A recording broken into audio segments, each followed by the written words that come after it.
Earlier this year, we visited Las Vegas Coin Company as they revealed their newly expanded jewelry department. John Jankowski is back to talk about what we have in front of us right here, as well as a similar expansion with their coin department. Good morning, John. Hey, Good John. morning, as always. It's a cheeky little smile on your face, like you got some fun stories to tell, and you always have fun stories to tell. What, you're going to give me airtime?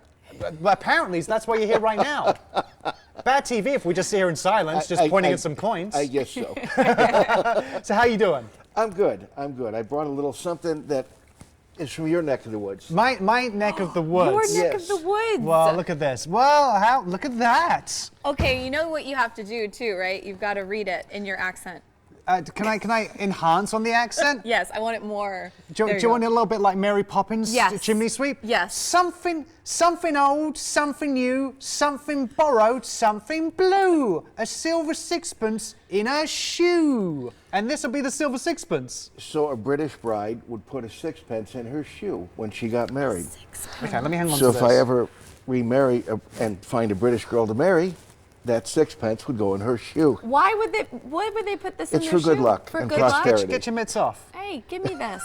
I want to see it now. We've actually sold quite a few of those in our shop to potential to brides. So talk to me about that situation. So as someone comes in with a sixpence, does it matter necessarily about the condition of the sixpence? Is it Not about really. the value of No. the weight of the silver? It's just a token emblematic of a new marriage. Okay, and also it's something historic and something, Well, it sought is after, that right? too, yes. And it comes with that prestige, just like, it's from overseas, it's a sixpence, it's a Well, piece there of is that. history. Yes. So how does that work? Where do you even find things like this? Who brings these kind of We things have in? things from all over the world here. From the time we first started, we've had coins that are 1,000 and 2,000 years old on up to more modern things. In fact, when we first opened the shop, that frame that you see sitting there, traditionally when you open a business, somebody will give you a signed dollar as a token of good luck. Mm-hmm. Well, there's 3 signed dollars in there from when my father opened his bar in 1953. Wow. And so friends and relatives put those in there.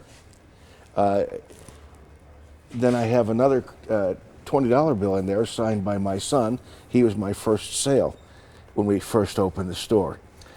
And so we have a lot of history in that little frame, all representative of the business and my father kind of passing the torch, because he signed one of those notes in there when I first got in the coin business. So that's clearly like something that comes with the coin side of things, even though it's not a coin itself. Absolutely. And you've recently been like changing around the storefront, and now you've got like this expanded coin section. We sure have. What's been happening there? What's going on with the store We're now? putting a lot more coins out because we've rearranged our floor space.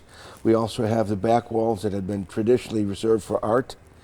And since we sold one piece of art annually, we thought maybe we could change that to something else. Okay. So now we have things like this framed large-size currency note.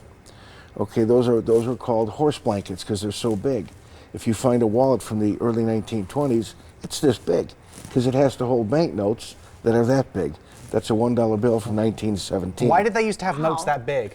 Why do we have the need for a horse blanket size note? I'd like to say that I was an expert and knowledgeable enough to answer that question, but I can't. I don't know. I mean, I'd like to say I was knowledgeable I think enough it's not really to ask cool, that question, John. but I can't. John, it's really cool because a lot of people are bringing you things that have these backstories to them, sentimental value, as you just mentioned, everything in here. Even the man who made that is a friend of mine. His Vietnam medals are in my office. Wow. It's amazing. Yeah. And you never know. We have a Rolex there as well. I was just going to say that Rolex is kind of You're probably shining going to need a bright hand over here. model for the Rolex, I would say. And I mean, I'm willing Yeah, to offer are myself you? up as tribute. Okay. Yeah. Here you go. There you go. Thank you, sir. Yeah. It looks, it's my kind of watch, obviously. Oh, What's wow. the story behind the Rolex? Aside from the fact that it's probably one of the most desirable watches in the world right now, that would be the real. Everybody loves, not Everyone. everybody, but A most people lot of love people, to have right? a Rolex.